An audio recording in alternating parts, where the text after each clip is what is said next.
evening, friends. So, third of the series of our update of 6 programs. So, this time I thought let us use the latest technology that is available,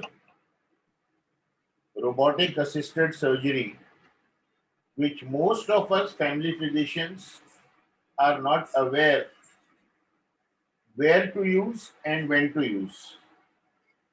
More so because for every robotic assisted surgery, there is a extra component that is built for use of the machine, and it is but natural the patients will come to us and ask, sir, I have to pay 1.5 lakh extra, should I do it or not? And that is the time that I have to evaluate pros and cons, maybe talk to the surgeon, and then guide the patient appropriately.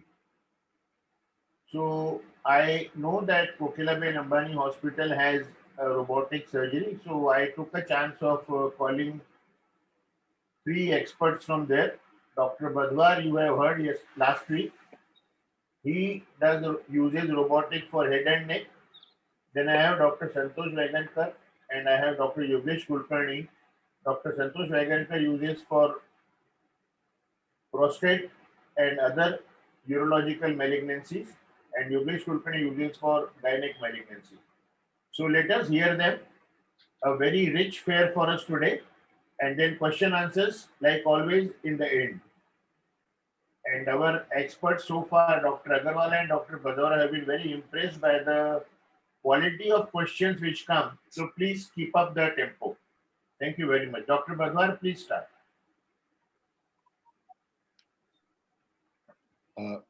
Good evening, sir. And it's a pleasure, as always, to be with all of you. And I was particularly impressed with the topic you chose. Quote, rational use of robotic in surgery. That's extremely important. So at our hospital, we launched robotics in 2009. And at that point in time, we were one of the first hospitals in the country to launch this innovative method of assisting surgery. There were a lot of naysayers at that time. Will it work? It's so expensive. Is it really useful? So now, 2009 to 2021, we've come a long way, sir. Our hospital currently has 2 robotic, 2 Da Vinci, the SI, which I use, and the XI, which my colleagues, Dr. Santosh and Dr. Yogesh, will talk about. As far as head neck is concerned, when this technology was introduced, basically the major users at that point in time were urology and gynecology, and the numbers show that. As far as head neck was concerned, basically they were looking for indications, and my teachers and professors like Dr. Gregory Weinstein in UPenn and Professor Koo at the Severance Hospital in Seoul really were the innovators in this. So let's move on with, where does robotics fit in head neck surgery? So 2021, what are the indications today for robotic surgery? So as far as head neck is concerned, the major indication is transoral robotic surgery for sleep apnea. We have really achieved some tremendous results with this. Robotic thyroidectomy, be it transaxillary or more recently, retroauricular. Robotic tonsillectomy, robotic tongue-based resection, and specific and limited robotic surgery for laryngeal tumors. These are some of the indications. But even as I speak, Research is going on in various centers all over the world. And in a couple of years, you would have robotic surgery for the year. Companies are working on a robotic plan where a CT is done, for example, like a cochlear implant, which I spoke about last week. The plan, the method, the access is worked out, and the robot comes in and the implant goes in. Actual work is going on in Germany for this. Robotic assisted surgery for the nasopharynx and for skull base is also in an experimental stage. But today we'll talk on these topics. So basically, there are three of us talking on robotics. So I will confine myself to ENT robotics. My colleagues will talk to you more about the machine or the device in particular and the advantages. As far as ENT is concerned, we are quite comfortable with the SI. Sometimes we do use the XI because our working space is limited. We are operating in the oral cavity. Our access is 6 centimeters. In that, you have the camera going in, you have two robotic arms, and you have a bedside assistant. So as you can see, space is a constraint. And if someone has a limited mouth opening, that's a relative contraindication. So this is a general OR setup. You need to have a very experienced anesthesiologist. So we have a team who works with us, and all our anesthesiologists at Kokilaben are robotic trained, because when you're inducing anesthesia for someone with sleep apnea, you may have macronathia, you may have a receding jaw, very large tongue, Malampati 3 or 4, limited space. So you need to be prepared for visualize endotracheal intubation, fiber optic or flexible intubation, and you need to be prepared for what all precautions you need to take post procedure. So before we start, in the continent, the Vicini group, whenever they operated for sleep apnea, they would do a tracheotomy and reverse it a week thereon. But in our country, firstly, you're talking about a new tech, something which is new, which our peers are still not convinced about. Then you're telling the patient that you may need a tracheostomy. So it's a double whammy. So our clientele is not prepared for this. So we came up with a substitute. We use an armored endotracheal tube, and we keep the tube overnight. This works for us very well. The patient is extubated the next day, and they're reasonably comfortable. So this is the OR setup again. The next question is often asked, is the robot doing the surgery or the surgeon? So I wish to reassure you, you may sit at a distance on the operating console, but the instruments move to your command. So what is the advantage or disadvantage? The disadvantage is you have no feedback. There's a lack of haptic feedback. So those of us surgeons, when you're operating, you get a tissue feedback that's not there. So you have to learn to adjust. That's one. But the best part is any tremors get filtered out and the fine movements are tremendous. So that helps you operate for a longer time. So the recent years have seen a paradigm shift in the management of sleep apnea from medical management and the use of CPAP to surgical intervention. So this transition has been enabled by a simple investigation called sleep endoscopy. So basically, drug-induced sleep endoscopy is you recreate sleep under BIS monitoring. The BIS monitor normally is around 50 to 60, so it's not deep anesthesia. And you do a flexible scopy. So basically, you have 3 levels, either the nose, the palate or the tonsil, or the tongue. And you assess where the blockage is and where intervention is required. So the main thing is the exposure for transoral robotic surgery. And this retractor, which you see, looks simple, but it's quite expensive. And this retracts in an anterior posterior direction and a transverse direction and enables you to use your camera and your operating arms.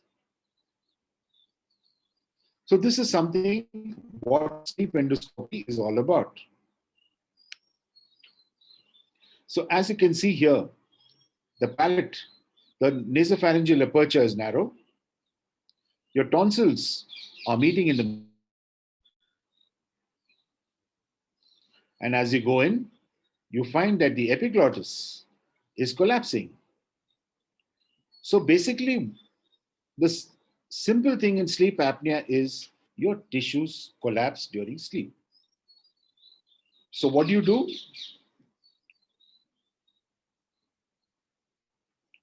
So if the tissues are collapsing during sleep, you may address the base tongue, you may address the palate or the nose. So this tells you what we are doing for the base tongue. As you can see, there's a metallic endotracheal tube in situ, and you have a bloodless field because you need an expert anesthesia team there. Your instruments reach a hitherto area which was not accessible with your normal instruments, and you have a magnified view. You have a bedside assistant who helps with suction, packing if required. And when you're operating for sleep apnea, our end point is we should be able to see the epiglottis clearly and the airway clearly without collapse. So this V-shaped area of the base tongue is addressed.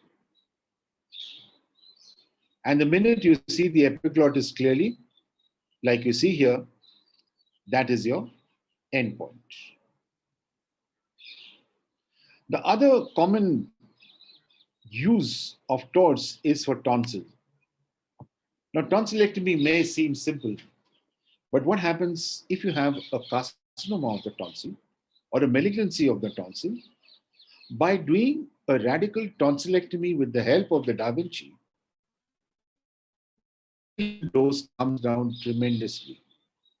And the problems of swallowing, dryness of the mouth, dysphagia, and odonophagia are considerably minimized. Like you can see, our margins are true oncologically, and after the resection is done, you don't need any plastic surgery. The patient may take Riles tube feeds for a day or two, then he's back at home. Everything is precise. You get your margins. As you can see,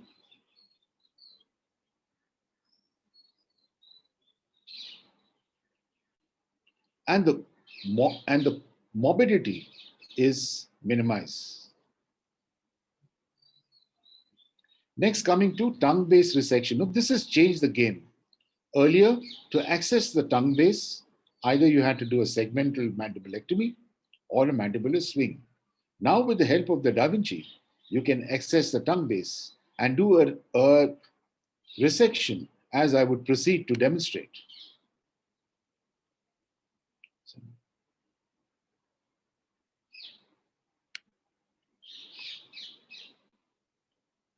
So here we are proceeding to do a resection for a lesion in the tongue base.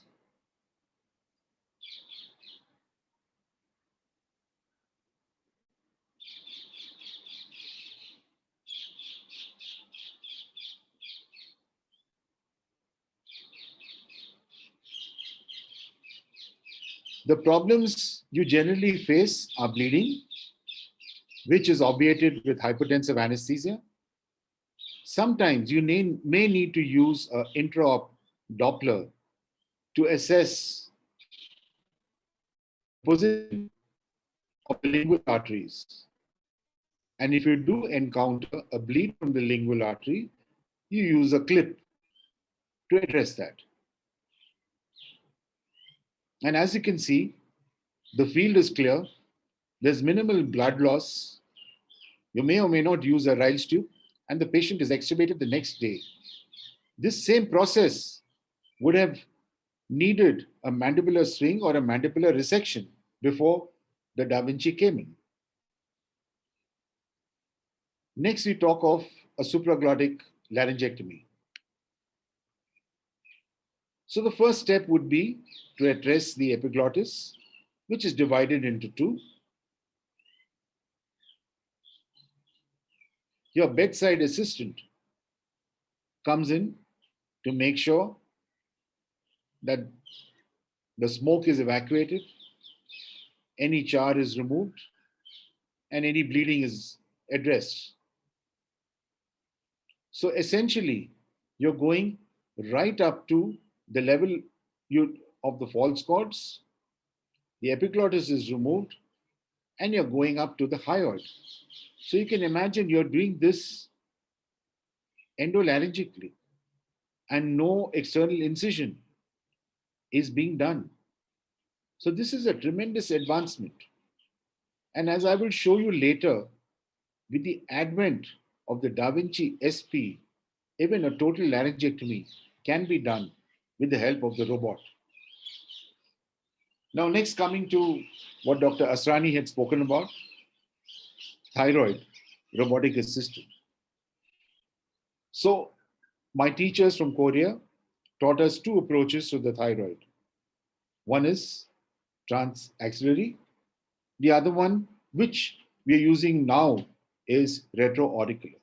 So these are some of the instruments which you need for a transaxillary approach. You need these retractors.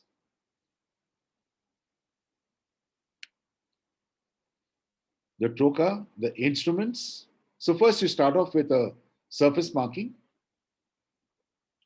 So essentially you go from the anterior axillary line to the thyroid. Dr. Someshwar's video.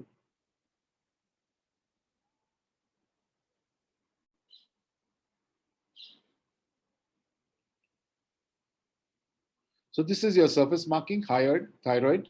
So the first step is you move from the anterior axillary line.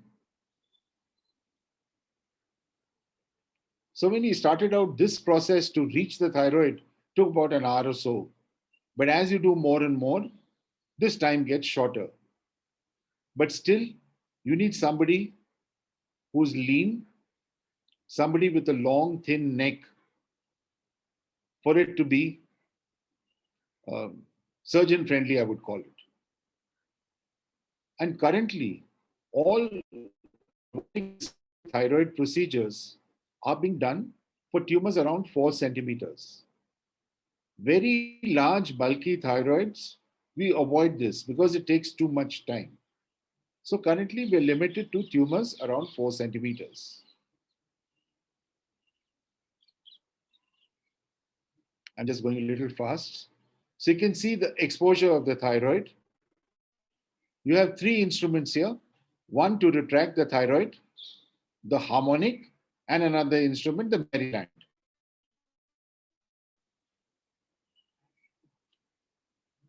So this is retracting the thyroid. And now the superior thyroid pedicle is being addressed.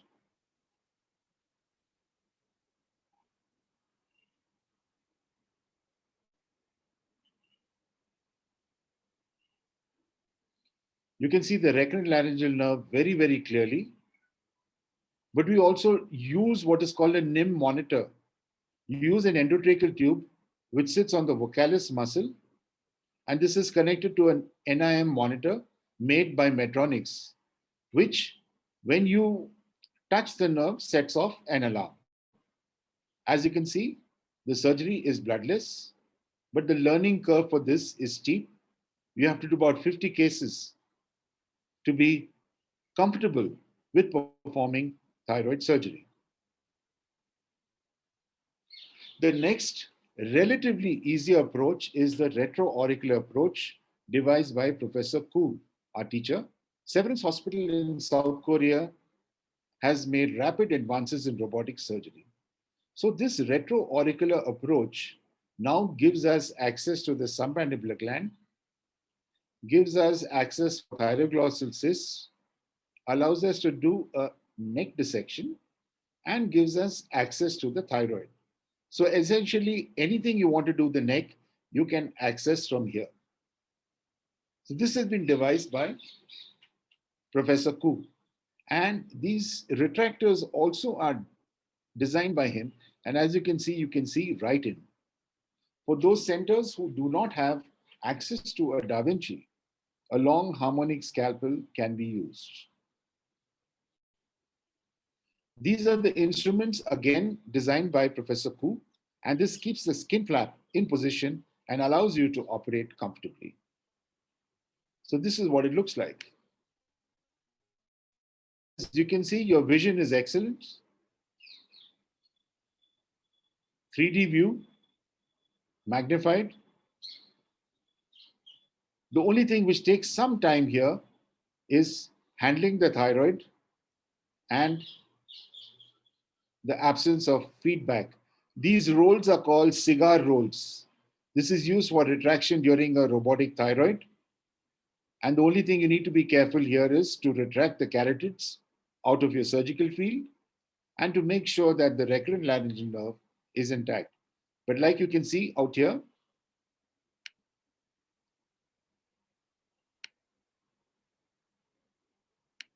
the, the field is absolutely clear and you can really get excellent vision. The next, coming to our last segment. So basically, we wanted to determine the effect of transoral robotic surgery for base tongue, epiglottis, and palate on the level of apnea, hypopnea index, and the lowest oxygen saturation levels in sleep apnea. So we screened about 150 patients who had sleep apnea. A pre-operative sleep study was done by the same technician, and a sleep endoscopy was performed. Of 150 patients, 30 patients were selected on the basis of existence of moderate to severe sleep apnea with obstruction at the level of the base tongue, palate, and epiglottis. Earlier, we would do this segment wise. If someone had a deviation, that would be addressed palate next, tonsil next, and then base tongue. So we found that patient compliance was extremely poor. So all this is done in one go. Essentially, if a patient has multi-level obstruction, a septoplasty is carried out, a UVP is carried out with the Da Vinci, a tonsillar reduction is carried out with the Da Vinci, and a base tongue reduction is carried out all in one sitting. Operating time is 2 hours. ICU stay is 1 day. Hospital stays 3 to 4 days. So basically, when you're doing any operative intervention for sleep apnea, the gold index internationally is a reduction of the AHI by 50%. And as you can see, we are getting more than that. So the old adage, promise less but deliver more, helps us when you're tackling sleep apnea. Because as you understand, sleep apnea is a lifestyle disease. You can't tell any patient that 100% you won't need a mask, you'll be fine when you operate. You're asking for trouble. So, first step, which all surgeons who are dealing with sleep apnea is you have to tell them this is a partnership. You have to lose weight, that's a given. You need to modify your diet, that's a given. You have to practice sleep hygiene, a moderate level of exercise, and we will intervene. If all these are done, you can expect a decent result, but sometimes, despite surgery, you may need to use a mask, either CPAP or BiPAP. And what really convinces our patients is when you tell them, okay, you go in for a cataract, a beautiful lens is put in, but sometimes you may need to use glasses. So, if you counsel them well, you have a satisfied patient. So basically, we found we could reduce the AHI at times from 74 to 15. And the lowest oxygenation pre-op 78 came up to 92. So this was a prospective study. All surgeries were performed by the same surgeon. Sleep study and sleep endoscopy were performed prior to planning of surgery and applying the inclusion and exclusion criteria. 30 patients were admitted, average age 41 years. So this is a patient testimonial which tells you what our patients feel about us. All of a sudden, I could hear myself snoring, and it used to disturb my other members of the family. Also, I was very lethargic in the morning. I thought that I didn't sleep well, and I was very tired. Even if I had 8 hours, 10 hours of sleep, I used to feel very tired, and there was no energy left for me to do any other work as such. So it was affecting my family life. I was very slow. I couldn't work well. I couldn't go to the workplace. I was irregular in my at my workplace. So by God's grace, I came to Kokila Hospital, and I got the reference of Dr. Sanjeev Barwar, and went through all the tests, and he suggested me robotic surgery. So immediately, robotic surgery for sleep apnea.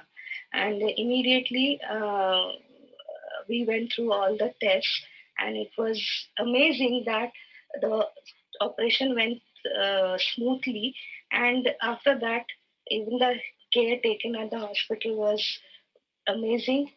Doctor was great, and at present, I feel fresh. I am all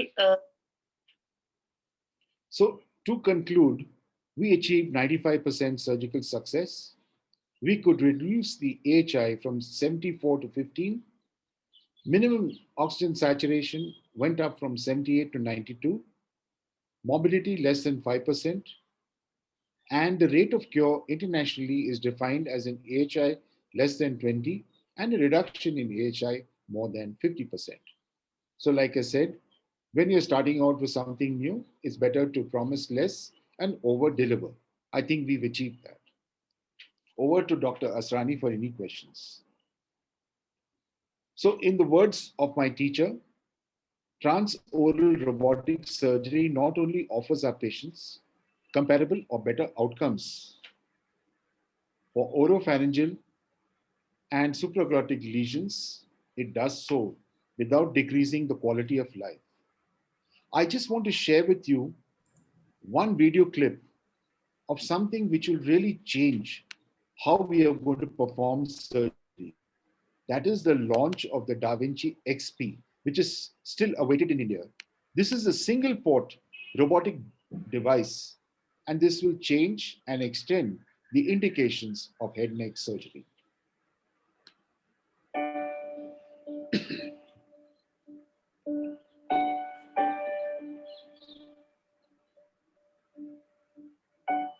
This has one port with all the instruments and colloquially has been called the snake.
Thank you, Dr. Badwa.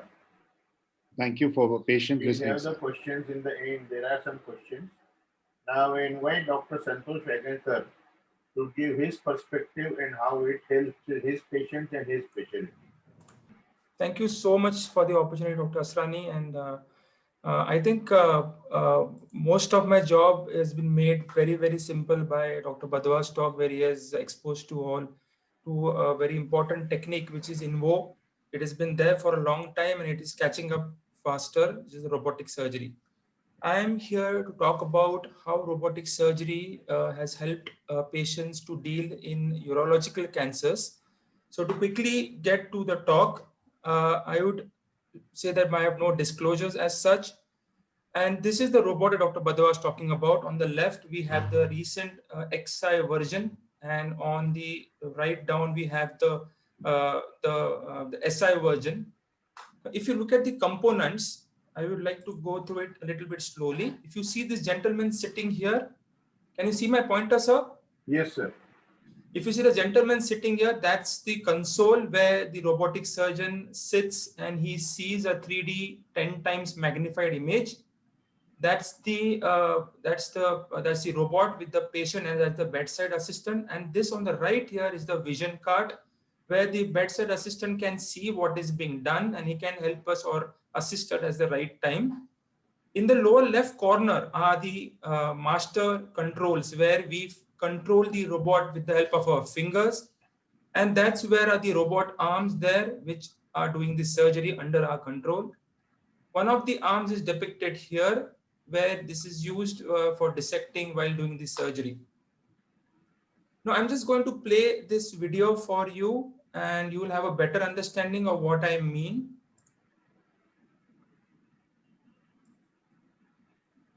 So if you look at this, the gentleman is sitting on the console and he's doing the surgery. He is not scrubbed up. So any complex surgeries, we can go have a cup of tea and come back and continue the surgery. And this is the robot with the arms docked. And this is the eyepiece through which we look inside. On the side are the speakers through which we can communicate with our bedside assistant. These are the finger movements which control the robotic movements as such.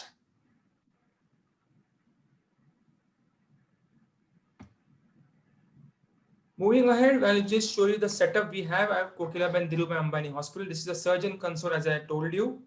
And this is the robot arm. The sister is draping the arms with the help of sterile drape to maintain complete antisepsis. They are well-trained sisters who are certified and hence they are recruited robotic assistants. This is the patient I'm showing for a prostate. Here, these are the ports that are marked, which are 1 centimeter or 8 mm ports through which these trocars are placed. This is just similar to laparoscopy, but what we have in addition is this gentleman who's been brought in. That's the robot. But this is the XI robot. That's the bedside assistant who is attaching the arms of the robot to these ports. That is called docking of the robot. And behind you can see the screen here, which is the screen through which he'll see and assist me during my surgeries. This is the air seal that we have started using in our patients. And this is the final docking done. And you can see inside, this is the 2D picture actually with all 3 of my arms inside. The right hand has the scissors. And these are the instruments which we hold the tissue while doing surgeries. I can easily swap between these two, but this is a 2D image and 3D image is much bigger and much crispier and much clearer. Moving ahead, talking about the topic. Now, if you look at the textbook definition of a rationale, it's a set of reasons or logical basis for a course of action or belief. If I were to break this down, a logical basis is something which I demonstrate to you and I infer saying that this is a good technique which has to be used on patients. And what are the reasons? That when you look at this demonstration, you make conscious decision of the usefulness of that demonstration. To cut the conversation short, in other words, the patient is asking us, why do we need to do robotic surgery? And that is the basis of my talk for today. Now, if you look at the rationale of robotic surgery, I would divide it into 4 main avenues where you look at rationale. First is the patient, second is the surgeon, third is the surgery, and fourth is the cancer itself for which the surgery is being done. Now, if I look at the surgeon, what is the rationale behind it? The second is it should be comfortable, it should be ergonomical. I mean, if I'm doing prolonged surgeries of 3 to 4 hours, it's a stress on my body. So in laparoscopy, we keep standing for a prolonged period of times. Here we don't need to. We can sit and comfortably rest our elbows on the pad and do the surgeries.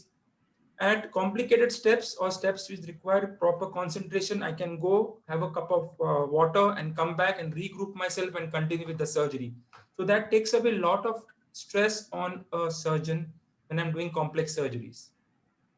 Yes, it is stress-free, it is tremor-free because of the scaling that happens. Any tremor in your fingers or hand are not transmitted at the end point when the surgery is been done. So the errors are avoided.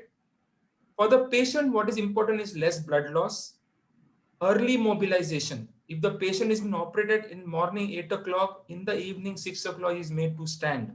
And that too after a complex surgery like a radical prostatectomy, which would not happen if you were doing an open surgery for the next 2 or 3 days. Early discharge is something what the patient wants. He wants to go home early. He wants to go back to his normal life and get back to his life with his routine work and have a better quality of life. Now, DALY is a term which is disability adjusted life years. Now, what this term means is that whenever you undergo a stressful event, like a surgery, it causes some disability in the body, and that takes away productive years from your life. With robotic surgery, that is considerably reduced, and you get back to work early because the complications they encounter is less. If you look at the surgery per se, I have a magnified view, 10 times magnification, so I know what I am, where I am dissecting, where I am suturing. I'm able to do a much precise job, and there is no question of errors here. I have better control of the camera. I have better control of my instruments. The camera, if you see, it's stable. It will not move, which happens in laparoscopic surgeries. And the camera is in the control of the assistant, not the surgeon. But in robot, the camera is in control of the surgeon, and that makes life much easy. I can go to difficult areas, especially in pelvic region, which is very narrow. I can go there and just imagine if I'm going to see there with a 10 times magnified 3D view, I'll be able to do a much precise and a much accurate job.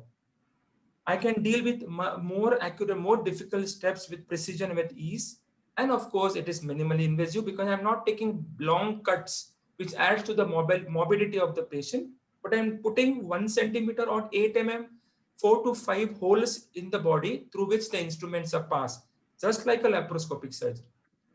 For cancer, if I see the prostate better, for example, I won't be cutting through the prostate cancer. Hence, I'm not leaving anything behind. Hence, the cancer control is presumably good. There is no chance of recurrence, and hence it leads to better outcomes. So as I have summed up here, if you look at this, dexterity is improved.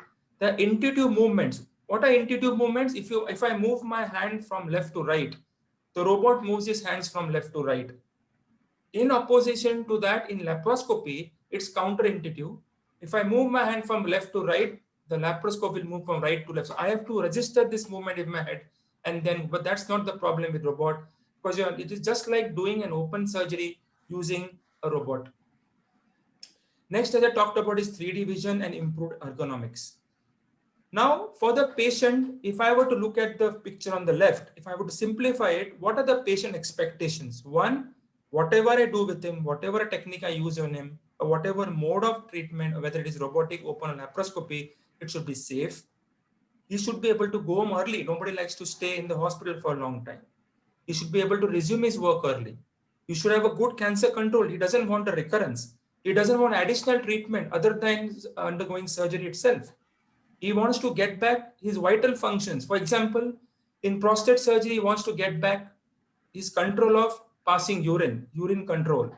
In case of kidney cancer, when I'm removing only a tumor, I want the kidney to recover faster. So these are the expectations.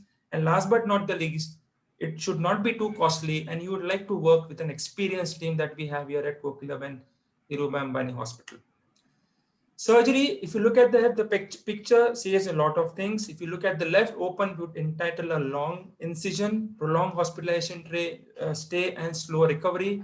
Vis-a-vis on the right side, you have 5 small 8 mm holes, to which presumably the recovery is understandably faster.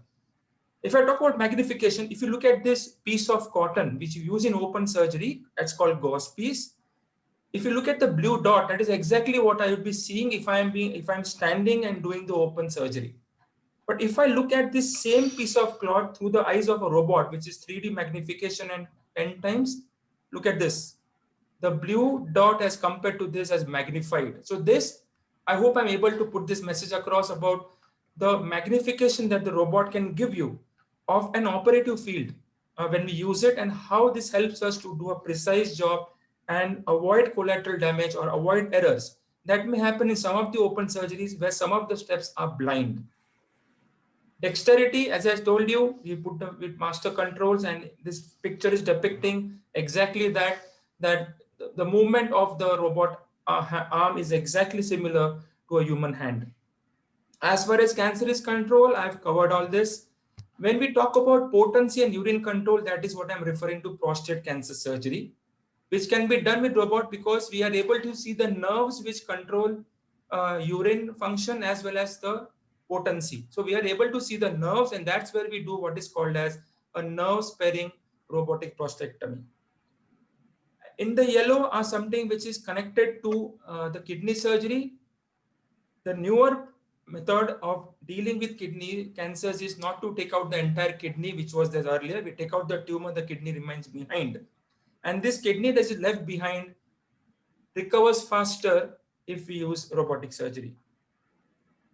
So let us now look at the most common surgery done using a robot and look at the rationale behind it. Now, as I mentioned to you in prostate surgery, the 2 more important things or 3 more important things are cancer control, urine control, and sexual control.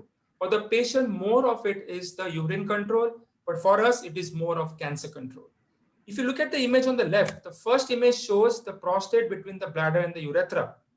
In the second image, the prostate is taken out, and in the third image, the bladder is connected to the urine tube. Now, this step is the most important step in prostate surgery, which is going to determine the outcome of this surgery as far as patient is concerned, not only with respect to cancer control, but also with respect to urine control. So I'm just going to show you that important step, not the entire surgery, where the robot earns maximum accolades and lot of points over other ways of doing the surgery. If you see at this image, the image on the bottom is the bladder, and it has been connected to the tube on the top, which is the urine tube or the urethra. Now you see the way the robot arm is moving. That is the Foley's catheter to the urethra, and I'm putting those stitches precisely. There is no tremors. There is no movement of the robotic camera. It is as steady as it can be. So with this precision and with this magnification, it's a 1 centimeter tube, mind you. And here it looks as if it is so much magnified. I'm able to do a very precise job. And if I'm able to put these stitches precisely, no doubt that the amount of leakage is zero. The recovery of the urine control is faster. So this is the benefit of doing a robot surgery in a prostate cancer patient. Moving to kidney cancer, look at the rationale. In kidney cancer, the most important is preserving the kidney. 1, not having too much of recurrence. And long-term, the kidney should be healthy is what we expect and what the patient expects. Now, if you look at this, in open surgery, we should take big incisions like this, which is shown on the left. This is called rib resecting. It means you take out a rib of the patient.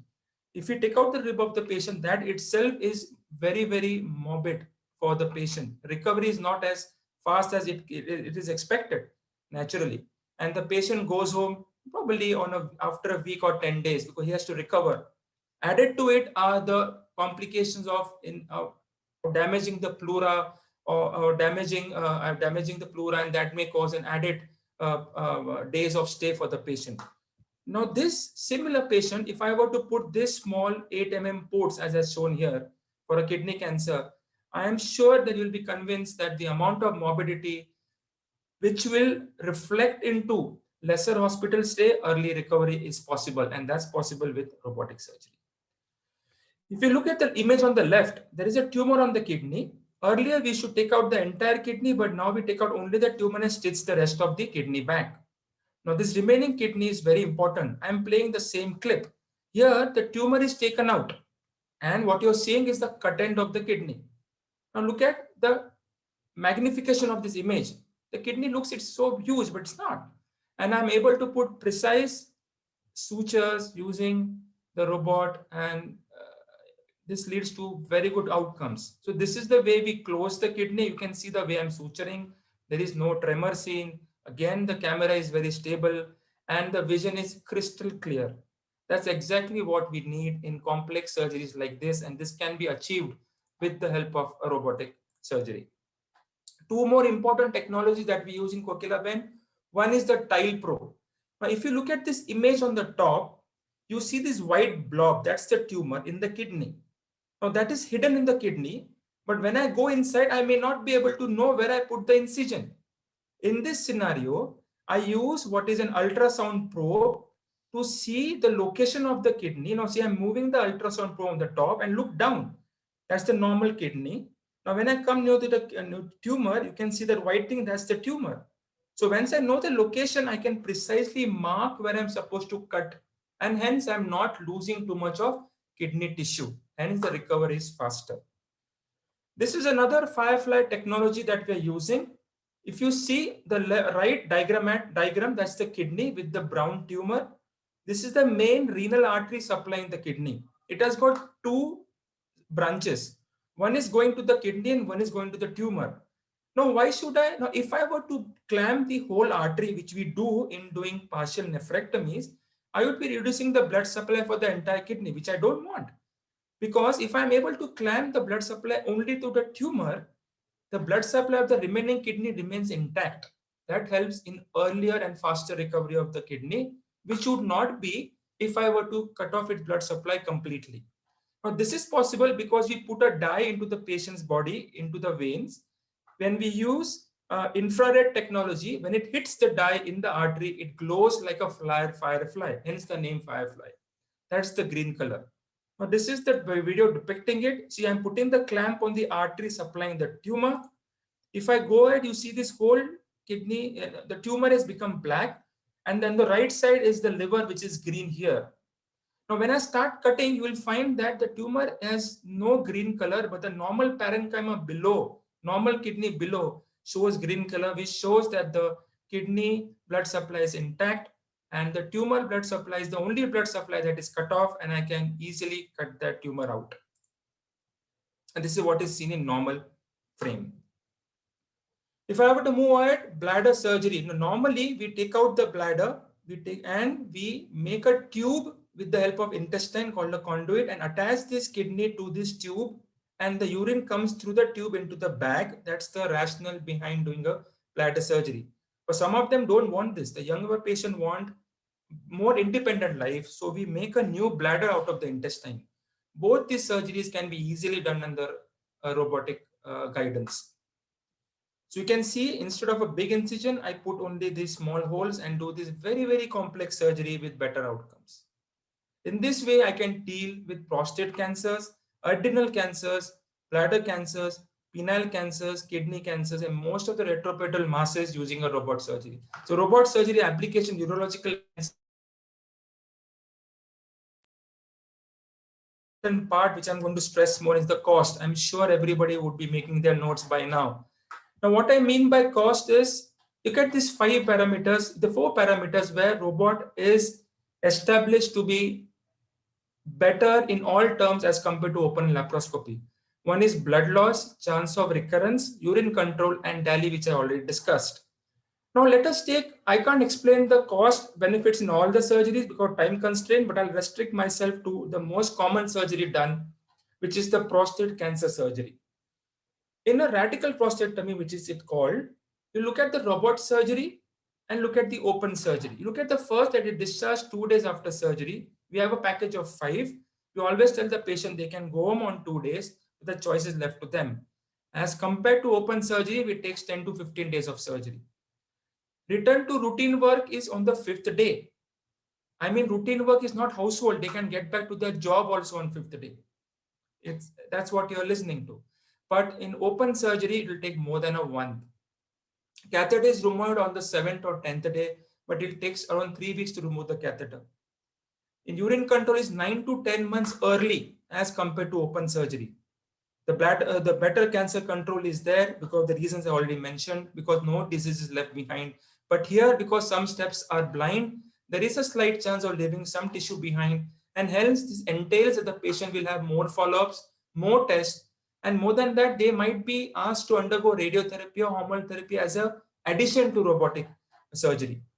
Now, when the patient asks us about the cost, we tell them about the cost, and when we tell them about the difference is around 75,000 to a lakh. A lakh is a big money. I completely understand. But what I need you all to focus is, don't focus on the surgery expenditure. Look at the expenditure, what is going to happen after the surgery takes place. Let me just brief on that. If you look at the cost after surgery, the diaper cost for 10 to 12 months, which is 4 diapers per day, prolonged follow-up, additional tests would be required, like ultrasound, late return to jobs. Some of the jobs are not leave. It's not paid leave, so they may lose pay. They may have readmission rates because of some complication somewhere, and more disability adjusted life years, and additional therapy like radiotherapy or hormone therapy. All these costs are what I call as hidden costs, and this can easily cover more than 1 lakh, which is the difference. And to give you one more good news is the Insurance Regulatory and Development Authority of India has covered robotic surgery in the insurance. So this is a big boon, and we are happy because we are able to promote it more aggressively and see to that our patients are getting getting benefit of this technology. So my take home messages would be: one, robotic surgery is feasible. It can be done in complex cases also.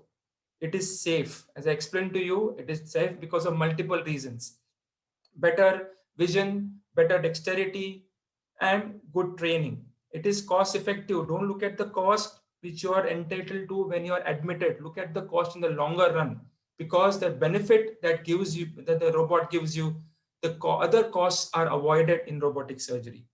It is affordable now, more so because the insurance coverage. And you need to get the surgery done at the right place, at the right time, and with the right person, with a well-trained team which is present at our hospital. I thank you for the patient listening. Thank you so much for the time.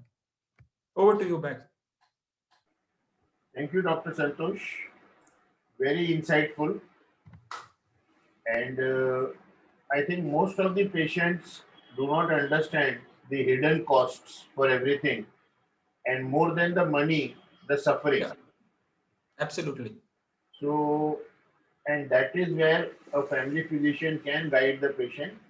I'll come back to you with questions. I'm sure Thank there you. are questions. I welcome now Dr. Yogesh Kulkarni to give his insights into robotic surgery, how he benefits his patients and his specialty. Dr. Yogesh Kulkarni. Yeah. Yes. Good evening, sir. And once again, a big thank you to you for giving me this opportunity to be sharing my views on the role of robotic surgery in gynecological cancers. I think we all know, that surgery is essentially causing an injury with a good intent, obviously. But at the end of the day, surgery is all about causing injury. And the only way surgery can evolve as a specialty, as a science, is by being less aggressive, less invasive. You either try to reduce the extent of surgery or you reduce the morbidity that is associated with surgery. And this is particularly keeping in mind that we cannot compromise outcomes, especially in cancer surgery. So you have to be very sure that the technology that you are sort of using is not compromising with patients' outcomes. I think cancer surgery evolution has gone along with the surgical evolution. I think we all have worked in Tata Hospital where massive surgeries, people used to take a lot of pride in doing extensive surgeries or what we call as radical resection. But I think we are slowly moving on to organ preservation, so whenever and wherever feasible, you would like to preserve the organ. Just like Dr. Santosh said just now about preserving kidneys, or in cervical cancer, you can preserve the fertility. So those are the things that are evolving. We have moved on from open surgery to minimal invasive surgery, and all this has rapid recovery, lesser morbidity, has essentially improved quality of life of patients without affecting the quantity or the recurrence rate or the survival of the patient. So that's the big plus that is happening in terms of cancer surgery evolution. Now, gynecologists, as a specialty, have been at the forefront for using minimal invasive surgery. We have stalwarts who have been using vaginal surgeries and laparoscopic surgery. So the minimal invasive surgery in gynec cancers has been either a laparoscopic surgery or a robotic assisted laparoscopic surgery, which we should see as an evolution of a conventional laparoscopic surgery. And there are obvious advantages. I won't go into the details. You have smaller incisions, shorter hospital stay, less pain, fewer potential post-operative complications, less blood loss, and you have a better visualization of the tissue. So these are biggest advantage of any minimal access surgery, be it laparoscopy or be it robotic surgery. And people were always concerned in gynec, or for that matter in all oncological cases, there were questions raised about, are you doing adequate surgery? And that was the biggest question that was always being asked. And then there were no trials that compared open surgery versus minimal access surgery. You had no data. People thought there is a risk of dissemination, and also there is a risk of port side metastasis. Now, I don't know about all the other cancers, but in gynecological cancers, especially in endometrial cancer, there has been a large study which compared the outcome of laparoscopy or robotic assisted surgery versus open surgery. And you can see in this graph, the risk of recurrence, which is seen on the left graph, is exactly the same. The survival curve, at the end of 5 years in the right side graph is exactly the same. And the risk of port side metastasis is 0.24%, which is absolutely minimal as compared to what you would normally see. So with the current available evidence, I would strongly recommend that whenever it's possible and feasible, minimal access surgery should be offered, especially for endometrial cancer. Currently, cervical cancer is under a bit of controversy whether you should be using laparoscopy or a robotic surgery for cervical cancer. So the question that a lot of people ask is, why you want a robotic assisted laparoscopy when you already have a conventional laparoscopy at your disposal? And the answer to this is very simple. The laparoscopy that is available to us has certain limitations, which I'll come to it, and that's why it is not very widely used. So because there are limitations in terms of learning curve, it has a very long learning curve. The instruments are rigid. You don't have a depth perception. The instrument tips are controlled at a distance. The surgeon's positional discomfort, especially if you are doing a prolonged surgery, there is a difficulty in achieving instrument triangulation and or two-dimensional visualization. So I think these are the limitations that restricted people using laparoscopy for complex surgeries. So there were a lot of people who were doing laparoscopy for simple surgeries, but when it comes to complex surgeries, people were very hesitant in terms of the skill required, and it was extremely difficult to deliver it to the patient. And this is one of the slides which I just put it, because this has been the data of over 2 lakh hysterectomies which were done in the United States. In 2009 this was published. So by that time laparoscopy was an established technique, and if you see, the number of hysterectomies that were done laparoscopically was less than 15%. So 1 out of 7 hysterectomies was done laparoscopically. Majority of the hysterectomies were still performed abdominally. We don't have an Indian data, but I'm sure our numbers are not going to be very different than the numbers that have been seen in the United States. So currently we have lot of surgeons with basic laparoscopic skills, who are able to perform, basic laparoscopic surgeries, but advanced laparoscopic surgery skills are with very few people. And that leads a lot of area in cancer surgery or in other surgeries where some other technique can come in and bridge the gap. It's all about moving forward. I mean, there is, we should not see it as a competition to laparoscopy. It's the same way you had a manual car and then you moved on to automatic car just to make the life of the driver in Mumbai traffic more comfortable. I mean, it's just the way that you want a surgeon to be more comfortable with the instrumentation and the platform that you have, because with the current laparoscopic setup, The complex gynecological procedures that were performed were about 25%, and less than 15% of gynecological cancer surgeries were performed with minimal access surgery. And so that's what I always say. You should see it as an evolution of minimal access surgery. The Da Vinci robotic surgical system, it is a technology that is both patient and surgeon friendly, as has been pointed out by Santosh.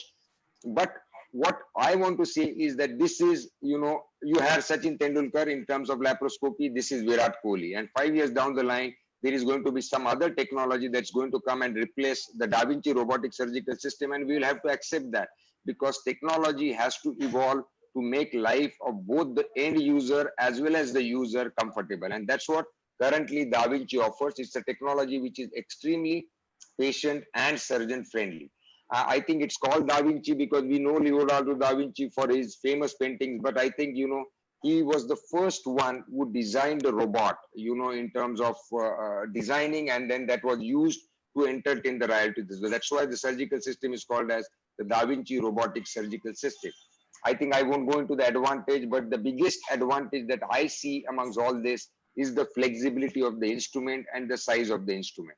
So basically, with the use of these flexibility, degrees of motion, and EndoWrist technology, you are actually operating within a pelvis or within a cavity with mini wrist, and that's what the feeling that you get when you're performing a robotic assisted surgery. You can see the size of the instruments is just about 5 millimeters, but it just performs the job same as your fingers, and that's what makes the surgery less complex. That's what makes the surgery where the surgeon has more control on what he has been doing. So if I have to put a slide of where I see the value of robotic surgery, I think the first thing, it has a faster learning curve. You can easily move on from open surgery to robotic assisted surgery. The anatomical dissection and the steps are very reproducible and easy. Extremely useful in morbidly obese patients. That's what we get in most of the cases of endometrial cancer.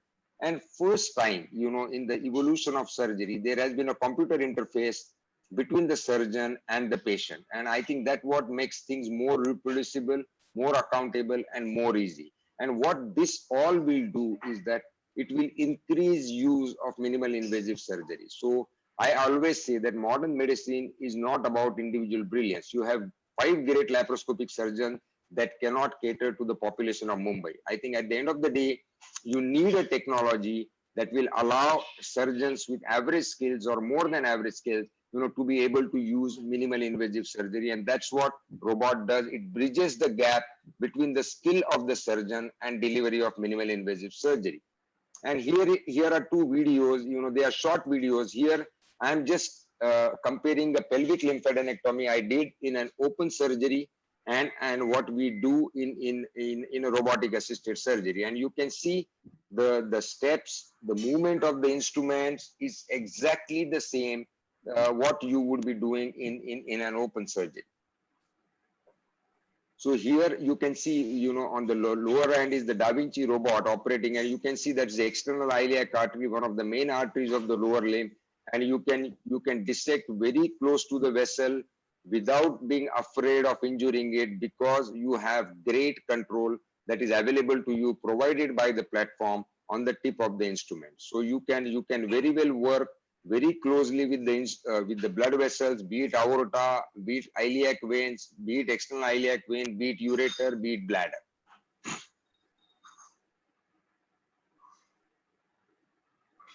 And that's what the monopolar cautery that we use in open surgery, and here is monopolar cautery we are using in robotic surgery. So you don't require any sort of fancy, vessel sealing devices in order to complete your surgery. And you can see the external iliac vein now bared completely in both the surgeries, and we are just going below the external iliac vein to reach the obturator fossa.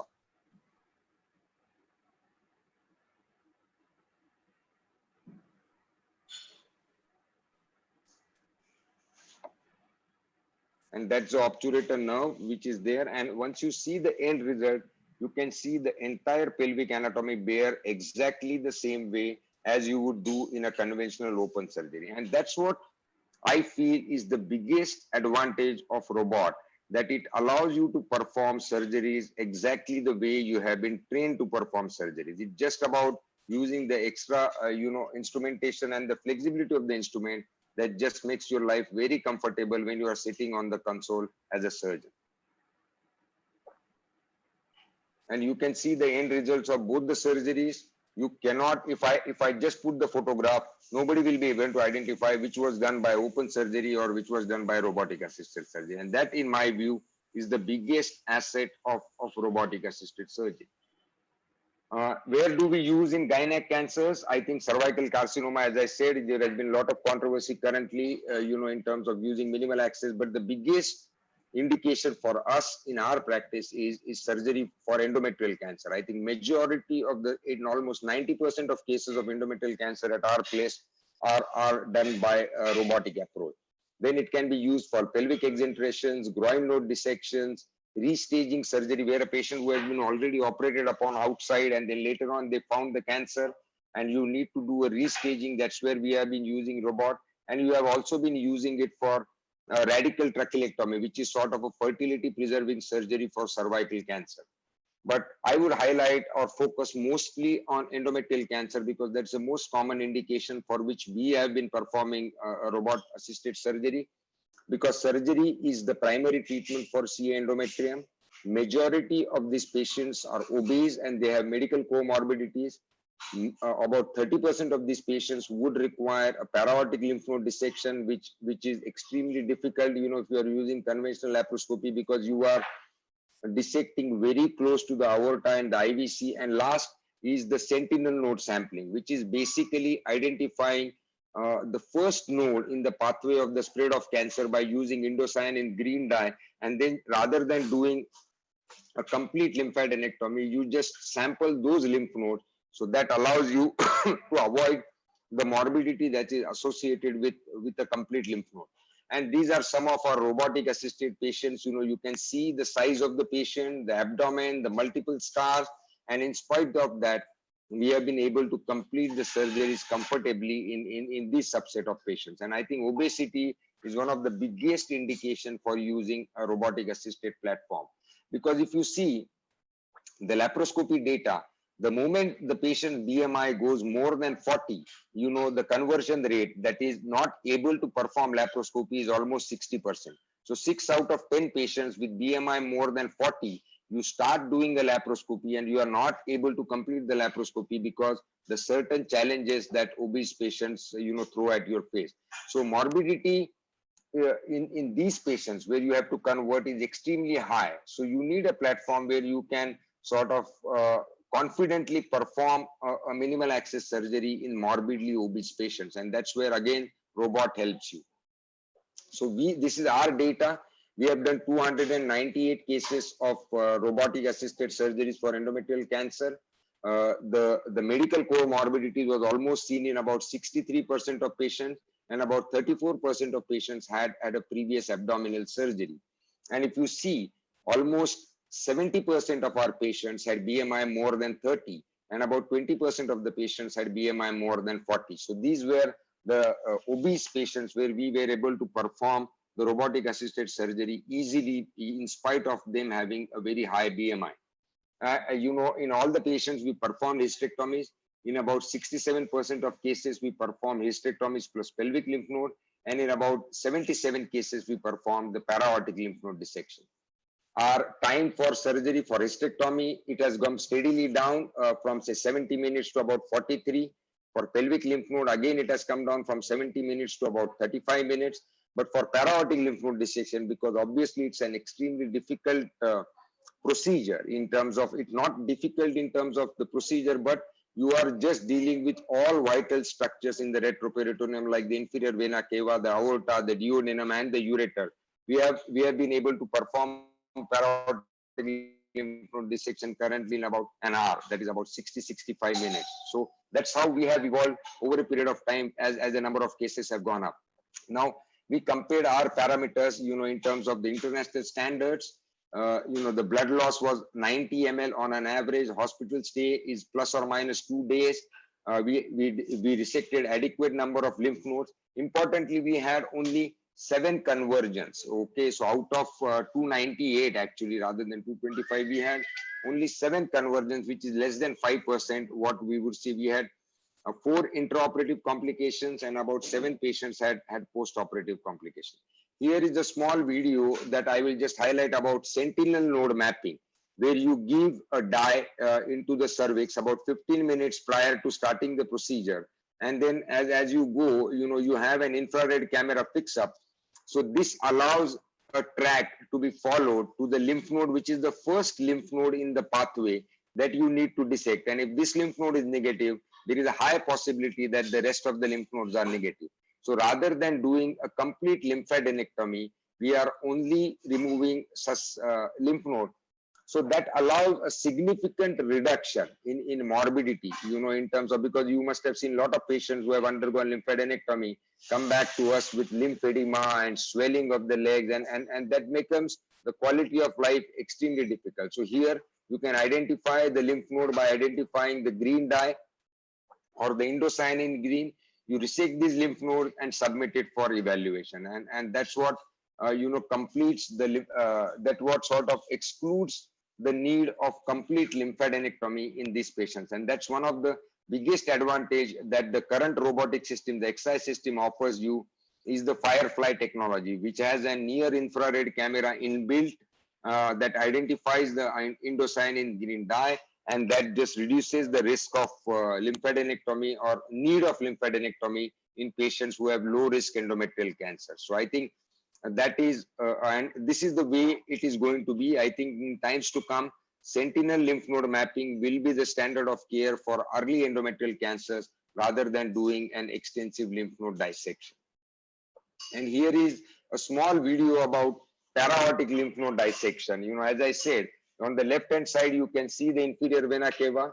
On the right hand side, you can see the aorta, and you are essentially dissecting in those areas. Now, unless you have a great control on the movement of your instrument, you'll always be worried, because the moment you injure, by the time you open, the patient has already lost a liter and a half of blood. So unless you are extremely comfortable in terms of using the instruments close to these vessels, it's going to be extremely difficult, to perform this surgery through minimal access route. And I think the robotic platform precisely allows you to do that, because you just have a great control on the instrument movements. So here it is, you can see the inferior vena cava, the aorta, that's the inferior mesenteric artery, and the entire group of lymph nodes completely removed from the para-aortic area. And I think, to do this laparoscopically, I am not saying it's impossible, but it is difficult, and not a lot of people that I have seen have been able to perform these kind of dissections laparoscopically. So I think that's where, again, the advantage of robotic surgery comes into picture. Cervical cancer, I think some of the steps in cervical cancer, right, the ureteric dissection and the suturing, I think the suturing with the robot is the best, because because the instruments move just like your wrist. You have a 3-dimensional vision. I think you can, if you see the lower video, it's about suturing the vaginal vault, and we can suture it exactly the way what we would be doing in open surgery. And the same thing happens with the ureteric dissection, because you want, whenever you are using cautery close to the ureter, you have to be very precise. Otherwise, the patient will end up having a ureterovaginal fistula at the end of the procedure. And I think that's where, again, the robotic platform helps you significantly. Here you can see the ureter being lifted, and then it is separated, from the surrounding bed, so that you can remove the cervix with the surrounding parametrium. Groin node dissection is another innovative procedure that we are doing, for vulval cancer, and Dr. Yuvraj and Dr. Santosh are doing it for penile cancers. We have done about 14 patients of groin node dissection, who have robotic groin node dissection, which has been done in cases of CA vulva. In 10 patients, it was unilateral, and in 4 patients, it was bilateral. And we have been able to complete the procedure in all those 18 cases. So I think that is another thing that you can do with the robot, because you do an open groin node dissection. I think the patient remains in hospital at least for 2 weeks, with the wound problems and the other things, and the lymphoria, which is significantly less when you are using the robotic platform to do the same procedure. So obviously there is a learning curve, to this, in terms of it's not only the surgeon has to learn, the entire team, the sisters, the technicians, everybody has to be learned. And I think in my view, in my experience, everything sort of stabilizes, or you are in better control after 20 cases. And after 50 cases, everything sort of becomes very smooth. So it is much, much lesser as compared to a conventional laparoscopy. Obviously, there are limitations in terms of the cost, the size of the instruments, but I think the advantages that technology provides outweighs all the limitations that I have listed here. I think given the choice, we have been doing open, we have been doing laparoscopy, we have been doing robotic surgery, and I think given the choice, I would always offer my patient a robotic assisted surgery, and the insurance company approving it has made life extremely easy, for all of us. So this is our Center for Robotic Surgery. We started the program in 2012 May. We are about to complete 9 years. We acquired the second robot in 2017. Till date, I think we have completed more than 3,000 now robotic surgery. And it's all specialties which are using the robotic platform. It's not only urology or gynec, it's ENT surgeons, head and neck surgeons, thoracic surgeons, pediatrics, general urology, general gynecology, GI surgeons. I think all the team of doctors are essentially using the robot. And here, when we acquired our second robot, the XI, this picture has been taken with our entire great team of anesthetists, assistants, technicians, and the sisters. So to conclude, I would say no technology is good or bad. Every technology we always find exciting, and we always want to have our hands on that new piece of technology. What you need to understand that every new technology, particularly in medicine, will require acquisition of certain skills which are specific for that technology. You need to have adequate case selection. Just because you have a robot does not mean that all patients that walk in my OPD are offered robotic surgery. I mean, we are extremely selective where the technology actually will offer advantage, and we only offer it to those. Once you have a great technology with good skills and a proper case selection, the outcome will take care of itself.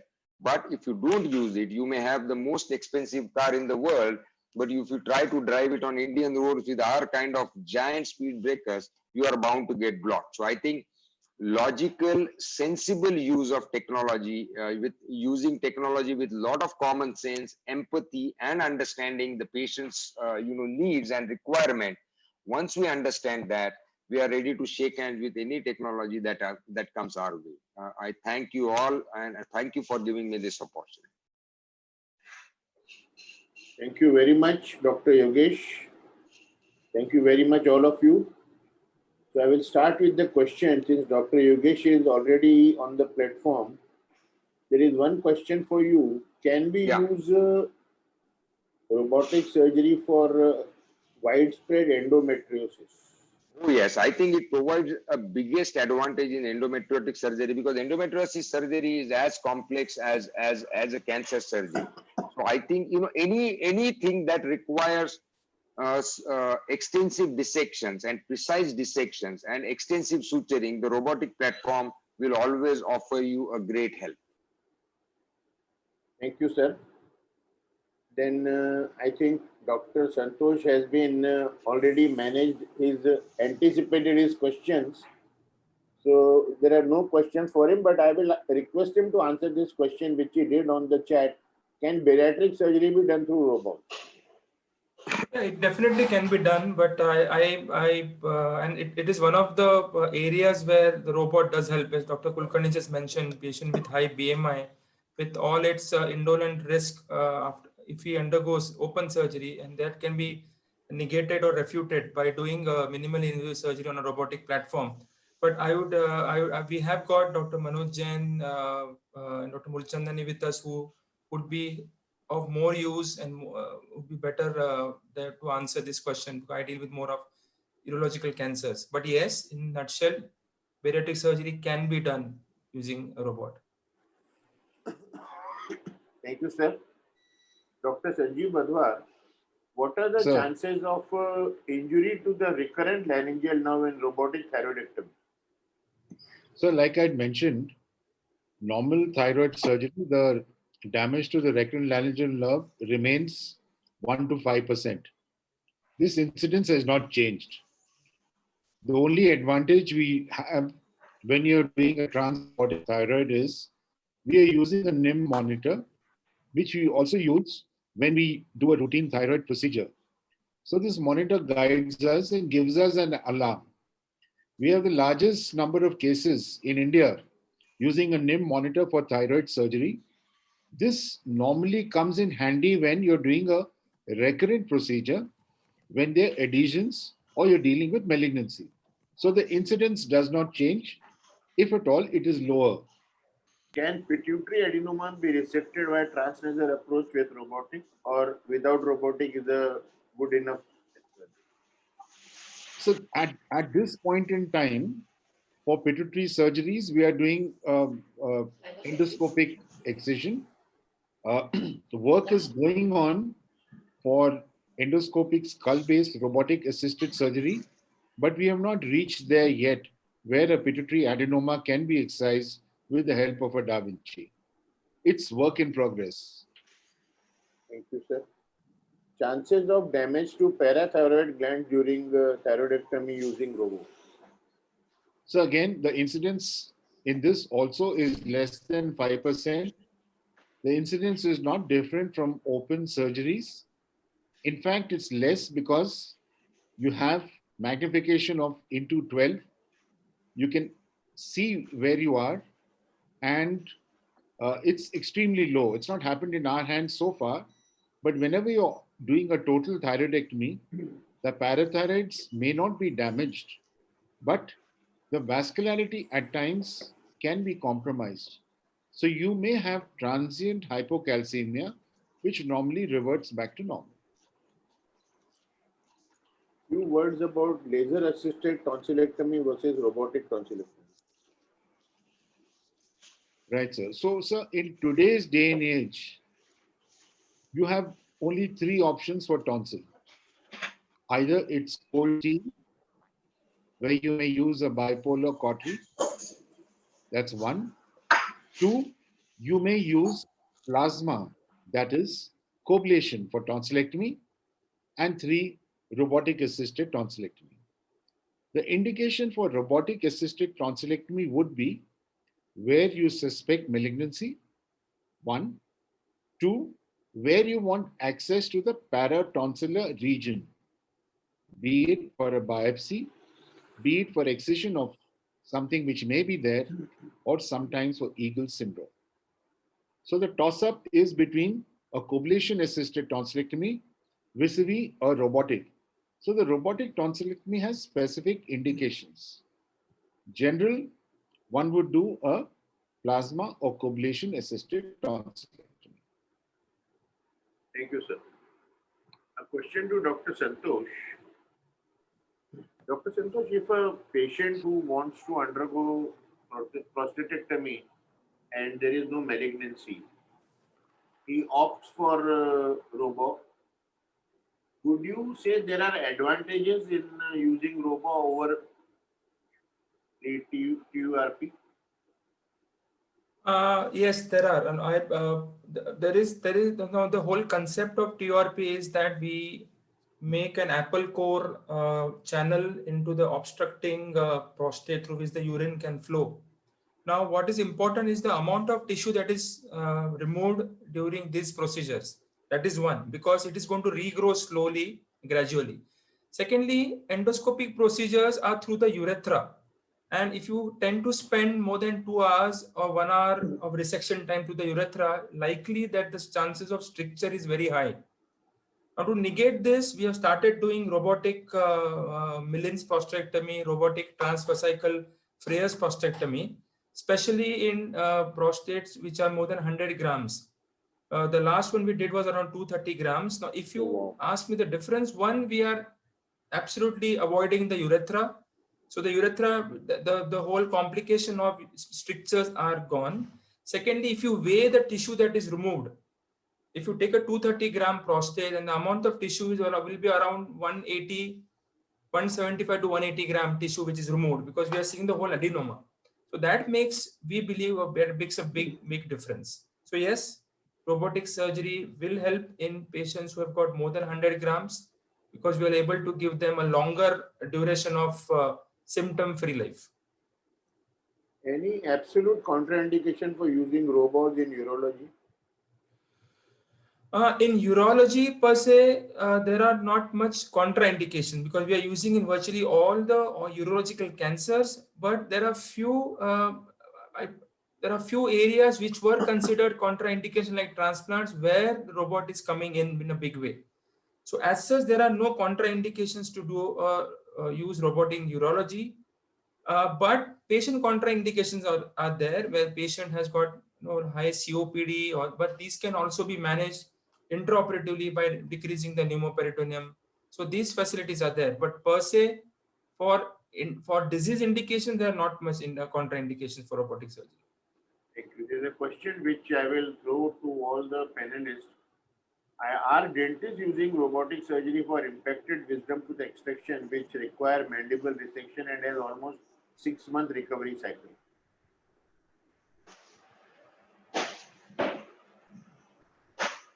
Hello, no, Dr. sir. Aarti Mehta, I think we'll ask a dentist only. No, sir. Even, I mean, an ENT surgeon can answer that. Currently, no, sir. It's not being used for extraction of wisdom teeth which are impacted. Okay. And Dr. Santosh, any use of robo in renal calculi? So there is one use where there's a large stagon calculus, which occupies almost the entire pelvis of the kidney. But if there is a concomitant other pathology that we have to address, then robot would certainly help. But with newer technology like PCNL and micro PCNLs, there definitely would be a competition. But if I were to use a robot, it would be if I'm dealing with another pathology at the same time, then robot would definitely help. Okay, a general question to all of you. Since this is a new technology, does the hospital have a counselor who can explain to the patient and put all their doubts at rest?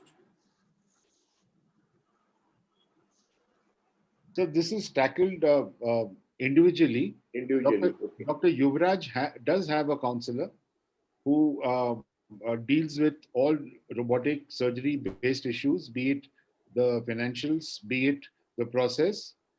But smaller departments where the volumes are not that high, our associates take on that job. Thank you. And I'm asking all your permissions to put this video on YouTube for people to learn more from. I hope there is no objection from any of them. Not at all, not at all. Thank you very much. Absolutely. Thank you, sir. Thank you, sir. And So much. I have not announced in last 2 sessions. Inches Academy is honored to have all of you, and we will be reaching you a small memento for you to display on your table. Although the meeting is virtual, but some physical thing we will be giving you as a Thank you. token of appreciation Thank from you, sir. Inches Academy. Thank you. Thank you so Thank much, you, sir. sir. Thank you. Thank It you was very a much. pleasure. Bye. Thank you. Take An care. honor, sir. Thank you, sir. Take care. Bye.